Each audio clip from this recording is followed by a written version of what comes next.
16 सोमवार के व्रत को लेकर कई कथाएं प्रचलित हैं, लेकिन एक कथा सबसे प्रसिद्ध और सिद्ध है। शिव पुराण के अनुसार एक बार जब कामदेव की दृढ़ता के चलते भगवान जी की तपस्या भंग हुई, तो उस समय भगवान शिव जी ने उन्हें अपनी तीसरी दृष्टि से भस्म कर दिया था। जब कामदेव ने शिव जी की तपस्या को भंग करने की चेष्टा की थी, उस समय माता पार्वती भी वहां उपस्थित थीं। तब माता पार्वती को ऐसा एहसास हुआ कि शायद भगवान भोलेनाथ ने जाने अनजाने में उन्हें भी अपमानित किया है। उस समय उन्होंने प्रतिज्ञा ली कि वह शिव जी की कठिन तपस्या कर उनको पति रूप में वरण करेंगे। इसके बाद माता पार्वती ने कठिन तपस्या के इस क्रम में शिव जी ने उनकी कई बार परीक्षाएं भी ली, लेकिन महादेव माता पार्वती के अटूट श्रद्धा और संकल्प को डिगा न सके। इस अवधि में माता पार्वती ने 16 सोमवार का व्रत भी किया था। इसके बाद शिव जी ने माता पार्वती को वरदान दिया। इस वरदान से न केवल माता पार्वती की शादी शिव जी से हुई, बल्कि कामदेव का भी पुनर्जन्म हुआ। कालांतर काल से 16 सोमवार का व्रत मनाया जाता है। इस कथा को महान कवि कालिदास ने भी अपनी पुस्तक में वर्णन किया है। इस व्रत का अति विशेष महत्व है। इसे कुंवारी लड़कियां अधिक करती हैं। ऐसी मान्यता है कि इस व्रत को करने से व्यक्ति की यथाशीघ्र शादी हो जाती है। इस व्रत को शुरू करने के लिए सावन का महीना सबसे उत्तम माना जाता है। इसके अलावा आप मार्गशीर्ष यानी अगहन महीने में भी इसे शुरू कर सकते हैं। एक बार भगवान शिव और माता पार्वती दोनों भ्रमण करते हुए मृत्युलोक की अमरावती नगरी में जा पहुंचे। उस नगर के राजा ने भगवान शिव का एक सुंदर व विशाल मंदिर बनवाया था, जो कि अत्यंत ही रमणीक तथा मन को शांति पहुंचाने वाला था। शिव जी और माता पार्वती उस मंदिर में ठहर गई। एक दिन माता पार्वती ने भगवान शिव से कहा, हे प्राणनाथ, आज मेरी चौसर खेलने की इच्छा हो रही है। माता पार्वती की इच्छा जानकर भगवान शिव देवी पार्वती के साथ चौसर खेलने बैठ गए। खेल प्रारंभ हुआ उस समय उस मंदिर के पुजारी जी भी वहां आ गए। माता पार्वती ने पुजारी जी से पूछा, पुजारी जी, यह बताइए कि जीत किसकी होगी? तो पुजारी जी ने कहा कि महादेव की। परंतु चौसर में शिव जी की पराजय हुई और माता पार्वती जी जीत गई। तब उस ब्राह्मण द्वारा असत्य बोलने के कारण माता पार्वती ने उसे कोढ़ी होने का श्राप दे दिया। पार्वती जी के श्राप के कारण पुजारी जी कोढ़ी हो गए। शिव पार्वती इसके बाद अपने धाम वापस लौट गए। कुछ समय पश्चात स्वर्गलोक की कुछ अप्सराएं उस मंदिर में पूजा करने आईं। पुजारी जी की इस अवस्था को देखकर उसका कारण पूछा। पुजारी ने निसंकोच उन्हें भगवान शिव और माता पार्वती के चौसर खेलने और पार्वती जी के श्राप देने की सारी कहानी कह सुनाई। तब अप्सराओं ने पुजारी जी से 16 सोमवार का व्रत रखने को कहा और बोला कि इस व्रत को विधिवत करने से महादेव आपके सारे कष्ट दूर कर देंगे। उत्सुकतावश पुजारी द्वारा पूजन विधि पूछने पर अप्सराओं ने कहा, सोमवार के दिन सूर्योदय से पहले उठकर स्नान आदि से निवृत्त होकर स्वच्छ वस्त्र पहनकर आधा सेर गेहूं का आटा लेकर उसके 3 अंग बनाना, फिर घी का दीपक जलाकर गुड़, नैवेद्य, बेलपत्र, चंदन, अक्षत, फूल, पंचामृत, जनेऊ का जोड़ा लेकर प्रदोष काल में भगवान शिव की पूजा अर्चना करना। पूजा के बाद तीनों अंगों में एक अंग भगवान शिव को अर्पित करके शेष 2 अंग प्रसादी समझकर वितरित कर स्वयं प्रसाद लें। इस विधि से व्रत करते हुए 16 सोमवार के बाद 17वें सोमवार को 1 पाव गेहूं के आटे की बाटी का चूरमा बनाकर भगवान शिव को भोग लगाकर इस प्रसाद को बांट देना। फिर सुकुटुंब स्वयं प्रसाद ग्रहण करना। इस तरह विधिवत 16 सोमवार व्रत करने से भगवान शिव तुम्हारी सभी मनोकामनाएं पूरी कर देंगे। इतना कहकर अप्सराएं स्वर्गलोक को चली गईं।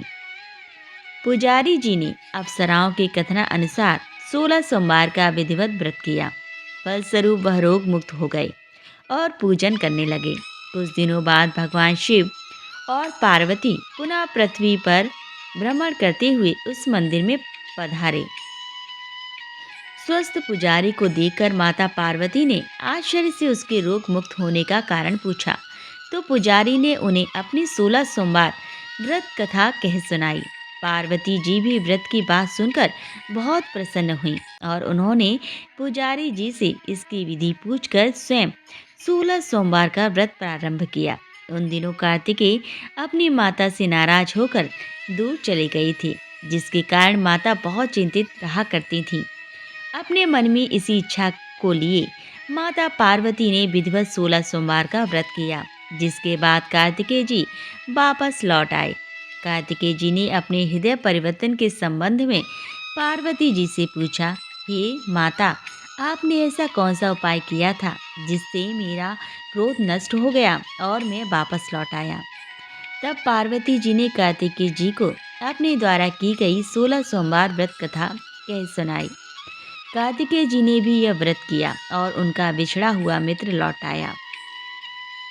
मित्र ने भी इसका कारण पूछा तो कार्तिकेय जी ने अपने मित्र को भी 16 सोमवार के व्रत की कथा विधि बताई। मित्र व्रत के बारे में सुनकर बहुत खुश हुआ। उसने भी अपने विवाह की इच्छा के लिए विधिवत यह व्रत किया। 16 सोमवार व्रत का समापन करने के बाद वह विदेश यात्रा पर निकला। वहाँ के राजा की बेटी का स्वयंवर हो रहा था। वहाँ के राजा ने प्रतिज्ञा की थी कि एक हथनी यह माला जिसके भी गले में डालेगी वह अपनी पुत्री का विवाह उसी से करेंगे। वह ब्राह्मण भी स्वयंवर देखने की इच्छा से एक ओर जा बैठा। वहाँ कई राज्यों के राजकुमार बैठे थे। तभी एक सजी धजी हथनी सूंड में जयमाला लिए वहाँ आई और उसने ब्राह्मण के गले में जयमाला डाल दी। फलस्वरूप राजकुमारी का विवाह ब्राह्मण से हो गया। एक दिन उसकी पत्नी ने पूछा, हे प्राणनाथ, आपने कौन सा शुभ कार्य किया था जो उस हथनी ने वहाँ उपस्थित राजकुमारों को छोड़कर आपके ही गले में जयमाला डाल दी। तब फिर ब्राह्मण ने 16 सोमवार व्रत की विधि बताई। अपने पति से 16 सोमवार का महत्व जानकर राजकुमारी ने सत्पुत्र प्राप्ति की इच्छा से 16 सोमवार का व्रत किया, जिसके फलस्वरूप राजकुमारी को एक सुंदर सुशील व गुणी पुत्र प्राप्त हुआ। बड़ा होने पर पुत्र ने राजकुमारी से पूछा कि माताजी, किस पुण्य के कारण आपको मेरी प्राप्ति हुई है। माता ने पुत्र को 16 सोमवार व्रत की जानकारी दी। व्रत का महत्व जानकर वह भी राज्य पाने की इच्छा से 16 सोमवार का विधिवत व्रत करने लगा। व्रत समापन के बाद एक दिन वह घूमने के लिए समीप के नगर में गया। वहाँ के वृद्ध राजा ने उसको अपनी बेटी के लिए पसंद किया और बहुत धूमधाम से अपनी एकमात्र पुत्री का विवाह उसके साथ कर दिया। कुछ समय बाद ही राजा का निधन हो गया, जिसके कारण गोपाल को उस नगर का राजा बना दिया गया। इस तरह 16 सोमवार व्रत करने से गोपाल की राज्य पाने की इच्छा पूर्ण हो गई। राजा बनने के बाद भी वह विधिवत 16 सोमवार का व्रत करता रहा। एक बार व्रत के समापन पर 17वें सोमवार को इसने अपनी पत्नी से पूजन सामग्री शिवालय ले चलने को कहा। पति की आज्ञा का उल्लंघन करके राजकुमारी ने सेवकों द्वारा पूजा की सामग्री मंदिर में भिजवा दी। स्वयं मंदिर नहीं गई। जब राजा ने भगवान शिव की पूजा पूरी की तो आकाशवाणी हुई, हे राजन, तेरी रानी ने 16 सोमवार व्रत का अनादर किया है। तुम इसे अभी महल से निकाल दो, नहीं तो ये तेरा सत्यानाश कर देगी। प्रभु आज्ञा सुन उसने तुरंत रानी को महल से निकाल दिया। रानी भूख की प्यासी एक नगर में एक बुढ़िया के पास पहुंची। वह बुढ़िया सूत काट कर बाजार में बेचने जा रही थी, लेकिन उस बुढ़िया से सूत उठ नहीं पा रहा था। बुढ़िया ने रानी से कहा, बेटी, यदि तुम मेरा सूत उठाकर बाजार तक पहुंचा दो और सूत बेचने में मेरी मदद करो तो मैं तुम्हें धन दूंगी। रानी ने बुढ़िया की बात मान ली, लेकिन जैसे ही रानी ने सूत की गठरी को हाथ लगाया, तभी जोर की आंधी चली और गठरी खुल जाने से सारा सूत आंधी में उड़ गया। बुढ़िया ने उसे फटकारा और वहां से भगा दिया। अपने भाग्य को कोसती हुई रानी चलते चलते नगर में एक तेली के घर पहुंची तो तेली के तेल से भरे मटके एक एक करके फूटने लगे। इसलिए तेली ने भी वहाँ से उसे भगा दिया। भूख प्यास से व्याकुल रानी वहाँ से आगे की ओर चल पड़ी। रानी ने एक नदी पर जल पीकर अपनी प्यास शांत करनी चाही, तो उसके स्पर्श से ही नदी का जल सूख गया। अपने भाग्य को कोसती हुई रानी कुछ आगे चली, जहाँ उसे एक तालाब दिखाई दिया। लेकिन जैसे ही रानी ने तालाब के जल को स्पर्श किया, वैसे ही उस जल में असंख्य कीड़े उत्पन्न हो गई। रानी ने दुखी होकर उस गंदे जल को पीकर अपनी प्यास शांत की। रानी ने एक पेड़ की छाया में बैठकर कुछ देर आराम करना चाहा, तो उस पेड़ के पत्ते पल भर में सूखकर बिखर गए।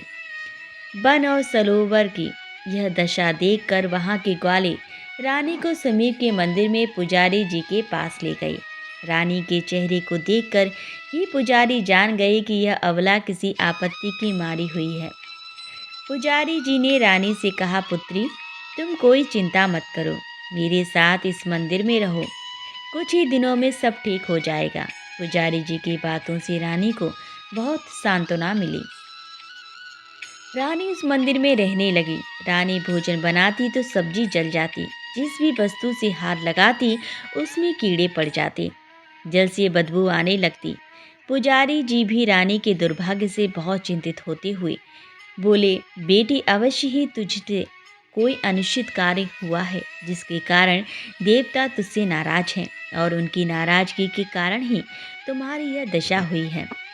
पुजारी जी की बात सुनकर रानी ने अपने पति के आदेश पर मंदिर में न जाकर शिवजी की पूजा नहीं करने की कथा कह सुनाई। पुजारी जी ने शिवजी से प्रार्थना की और कहा कि बेटी, कल सोमवार है और कल से ही तुम 16 सोमवार के व्रत करना शुरू कर दो। भगवान शिव अवश्य तुम्हारे दोषों को क्षमा कर देंगे। पुजारी जी की बात मानकर रानी ने 16 सोमवार के व्रत प्रारंभ कर दिए। जब रानी ने 7वें सोमवार को व्रत का विधिवत समापन किया, तो व्रत के प्रभाव से उसके पति राजा साहब को रानी की याद आ गई। राजा ने तुरंत अपने सैनिकों को रानी को ढूंढकर लाने के लिए भेजा।